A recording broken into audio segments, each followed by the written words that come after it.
Najväčší problém, ktorý dnes chceme upozorniť, v slovenskom zdravotníctve je nedostatok zdravotných sestier. Áno, sú to sestry, ktoré každý deň stoja pri lôžku a každý deň pomáhajú vám, vašim príbuzným, vašim blízkym, keď vám je najťažšie. Sú s vami v noci, sú s vami cez deň, častokrát sú sami na oddelení, lebo ich je nedostatok a napriek tomu stále robia všetko preto, aby vaše utrpenie, vašu bolesť čo najviac zmiernili.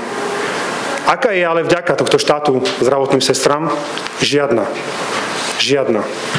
Staršie sestry nám starnú a nové do systému neprichádzajú.